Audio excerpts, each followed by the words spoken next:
Halo, perkenalkan nama saya Fitri dengan NIM 2510418270. Di sini saya akan menceritakan tentang cerita bebas dengan bertema manajemen operasi dengan judul Perjalanan Fitri Menaklukkan Manajemen Operasi. Hari Senin pagi menjadi hari yang paling mendebarkan bagiku. Seperti biasa, aku datang ke kampus dengan membawa tas yang penuh buku. Tetapi isi kepala justru dipenuhi pertanyaan. Hari itu adalah jadwal mata kuliah manajemen operasi. Mata kuliah yang menurut banyak mahasiswa terlihat sederhana, tetapi ternyata penuh tantangan. Ketika dosen memasuki kelas, suasana yang tadinya ramai langsung berubah menjadi hening. Beliau tersenyum sambil berkata, "Hari ini kita tidak hanya belajar teori, tetapi juga belajar bagaimana cara berpikir sebagai seorang manajer." Kalimat itu membuatku penasaran. Perkuliahan dimulai dengan membahas mengenai pengertian manajemen operasi. Awalnya, aku mengira mata kuliah ini hanya membahas pabrik dan mesin-mesin besar. Namun ternyata aku salah. Manajemen operasi adalah ilmu yang mengatur bagaimana sebuah organisasi mengubah berbagai sumber daya menjadi produk atau jasa yang memiliki nilai bagi pelanggan. Aku mulai berpikir, ternyata kehidupan sehari-hari juga menerapkan manajemen operasi. Warung makan di dekat kampus harus mengatur persediaan beras, minyak, dan lauk agar tidak kehabisan. Penjual es teh harus memperkirakan berapa banyak es batu yang harus disiapkan setiap hari.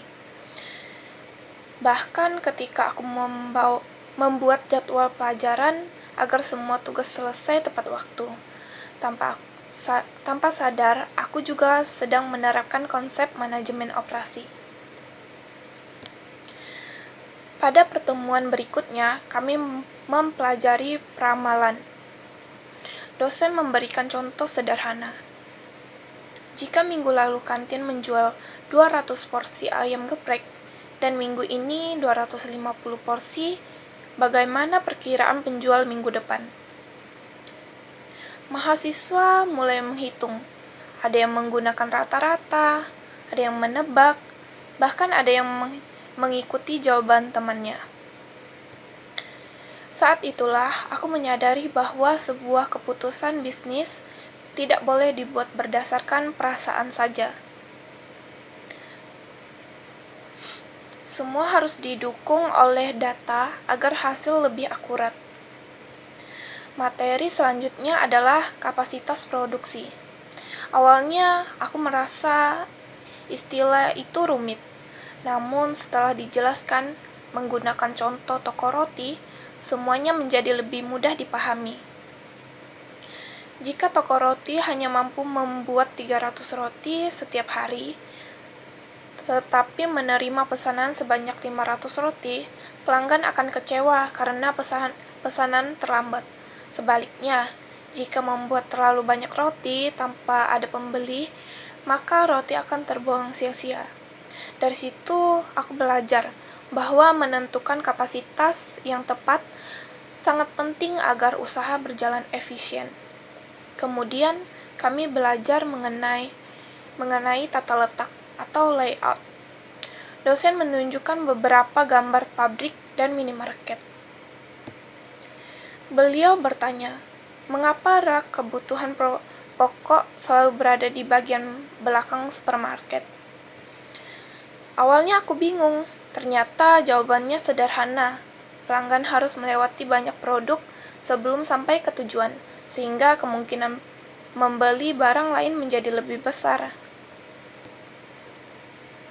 Aku baru sadar bahwa hal-hal kecil yang selama ini kulihat ternyata merupakan hasil dari perencanaan operasi yang matang. Materi yang paling menarik bagiku adalah manajemen persediaan. Dosen menjelaskan bahwa persediaan yang terlalu sedikit akan membuat pelanggan kecewa karena barang habis. Namun, jika persediaan terlalu banyak, biaya penyimpanan menjadi tinggi dan keuntungan berkurang. Saat itu aku langsung teringat lemari makanan di rumah. Ibuku selalu membeli kebutuhan secukupnya, tidak terlalu sedikit dan tidak terlalu banyak. Rupanya selama ini beliau sudah menerapkan prinsip manajemen operasi tanpa menyadarinya.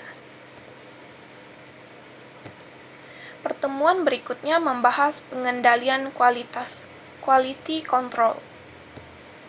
Dosen membawa 2 botol minuman. Botol pertama bersih dan tertutup rapat.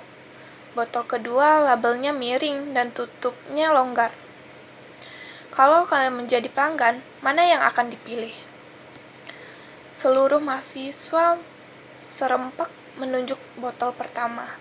Dari situ aku memahami bahwa kualitas bukan hanya soal rasa atau fungsi, tetapi juga penampilan, kebersihan, dan kepuasan pelanggan. Kemudian kami mempelajari manajemen rantai pasok, supply chain management.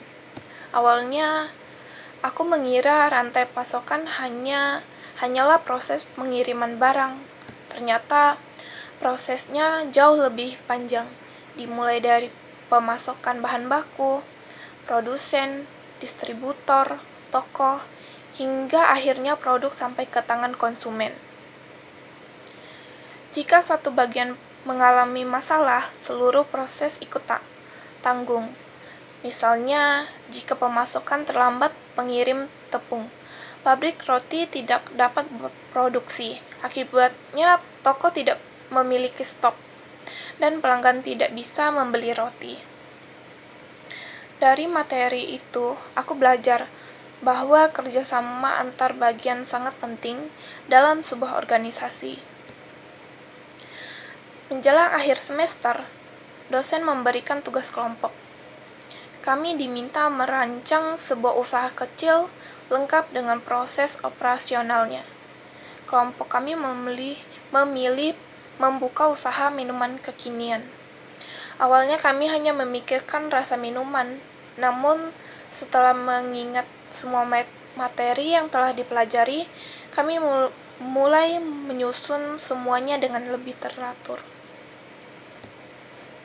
Kami menentukan target pelanggan, kami memperkirakan jumlah penjualan, kami menghitung kebutuhan bahan baku, kami membuat jadwal produksi, kami mengatur tata letak meja kerja, kami menentukan standar kualitas, dan kami menyusun alur pelayanan pelanggan. Semua materi manajemen operasi akhirnya benar-benar digunakan dalam tugas tersebut. Presentasi pun tiba. Awalnya aku sangat gugup. Namun ketika menjelaskan proses operasional usaha kami, ternyata semuanya mengalir begitu saja. Aku menyadari bahwa selama 1 semester ini aku tidak hanya menghafal teori, tetapi juga memahami cara menerapkannya.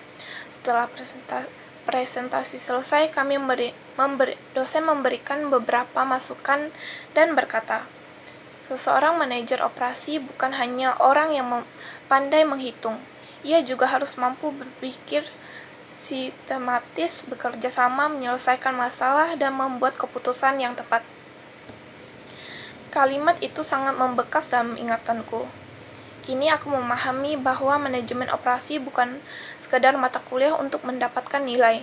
Ilmu ini sangat berguna dalam kehidupan sehari-hari maupun ketika nanti memasuki dunia kerja. Aku belajar bahwa setiap keputusan harus direncanakan dengan baik. Aku belajar bahwa kualitas menentukan kepuasan pelanggan. Aku belajar bahwa kerja sama tim sangat penting. Aku belajar bahwa efisien dapat menghemat waktu dan biaya.